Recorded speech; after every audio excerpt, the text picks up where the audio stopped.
हमारे जैसे पहले भी हमारी ये बातचीत हो रही थी कि अगर हम कोई 4-5 डिकेड्स पहले का पाकिस्तान देख लें और आज का देख लें तो पहले ज्यादा एम्पावरमेंट नजर आती थी, मॉडर्निज्म ज्यादा नजर आती थी। हाँ। वहां पर ये फिरके और ये सब चीजों से हट कर एक आजादी फील होती थी, पीस नजर आता था।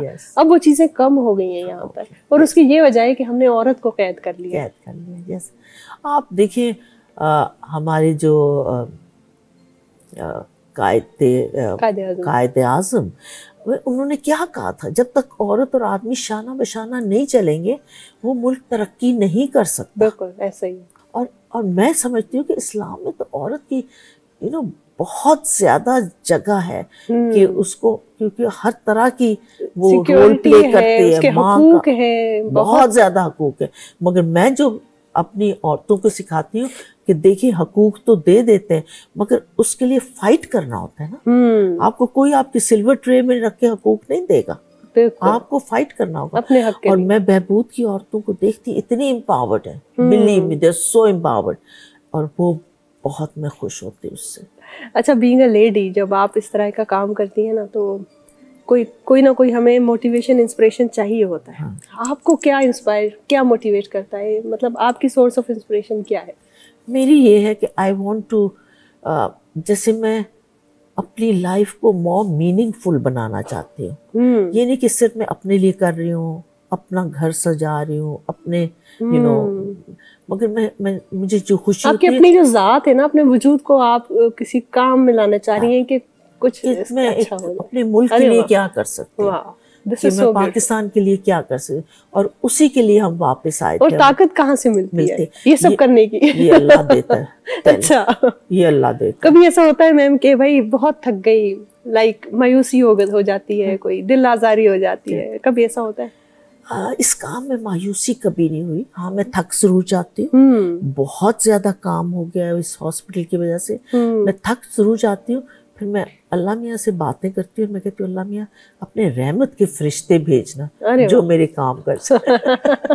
और मुझे लगता है ऐसे हुआ है, ऐसे ही हुआ है। फिर वो जरूर ऐसे फरिश्ते भेजता है जब आपका अकीदा हो, ईमान हो ना, और आपको पता है आपका अंदर सेटिस्फाई। और सबसे ज्यादा जरूरी मैम ये होता है कि इंसान अगर सही काम कर रहा है ना तो उसको नींद सुकून की आती है। बिल्कुल, और ये बड़ी नेमत है आजकल के दौर में। अगर आपको सुकून की नींद आई मतलब आप सही ट्रैक पे, और आप थके भी तो होते हैं ना काम करके। हाँ बिल्कुल ऐसा ही। आपको बड़ी अच्छी नींद आती है, सुकून की नींद आती है। हाँ। तो बस वही लोग फिर अल्लाह से भी करीब होते हैं, ग्रेट कॉज के करीब होते हैं।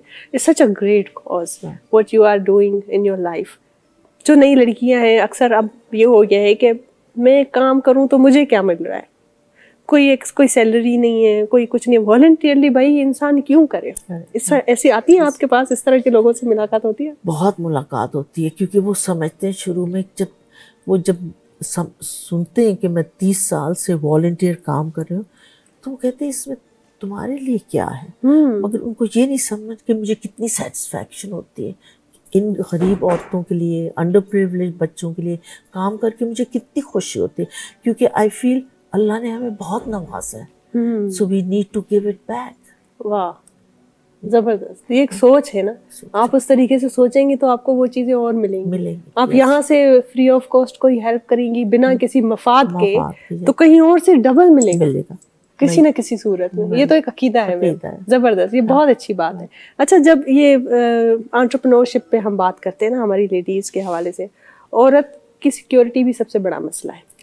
आपका जो बहबूद एसोसिएशन है, अगर कोई आपके पास आ रहा है तो जाहिर है उसके घर वाले होंगे, कंसर्न होंगे, भाई आएगा कैसे, वहाँ पर आप क्या उनको माहौल दे रही है। सिक्योरिटी के हवाले से बहबूद क्या, उसने क्या प्लान किया है, वो क्या करता है कि अपने लोगों को सिक्योर रखे? जब ये एम्पावर हो जाती है और इकोनॉमिकली एम्पावर हो जाती है, देखिए हम लोग खुद कहते रहते हैं हालात बहुत ख़राब है, ये ख़राब है, मगर मैं आपको बताऊं कि अभी भी औरत की बड़ी इज्जत है पाकिस्तान में, हम बहुत इज्जत करते हैं। एंड अभी तक मैंने कोई ऐसा केस नहीं सुना कि हमारे जो एम्प्लॉयज आ रहे हैं या ये जो औरतें आ रही हैं इनके साथ कोई हादसा हुआ हो। सही में इट्स बहुत, आप अपने उस एनवायरनमेंट में भी उनको सिक्योर रखती है? यस, बहुत सिक्योर है। हमारी 100 तो रेगुलर एम्प्लॉयज हैं, फिर सारा दिन ये होम बेस्ड वर्कर्स। और क्या सारी औरतें? सब औरतें। अच्छा। सब औरतें। हमारा HR स्टाफ है, हमारे अकाउंटेंट्स हैं, पूरा वो सेक्शन है। मगर जो मैं इनको ट्रेनिंग देती हूँ, मैं कहती हूँ देखो इकट्ठे काम करो, एक दूसरे की इज्जत करो। बिल्कुल, बहुत जरूरी है। इवन जो एक स्वीपर है उसकी भी सैनिटेशन में काम क्या कर बात रहे है, आप उनको भी इज्जत दें। बिल्कुल हर एक बिल्कुल। इज्जत को। सो मैं देखती हूँ, मैं बहुत खुश होती हूँ जब मैं देखती हूँ वो एक दूसरे को बहुत इज्जत दे रहे हैं, सब एक दूसरे के साथ काम कर रहे हैं। जिसका ये काम नहीं भी है वो भी उसके साथ मिलकर काम क्या कर रहे हैं। बात, जबरदस्त।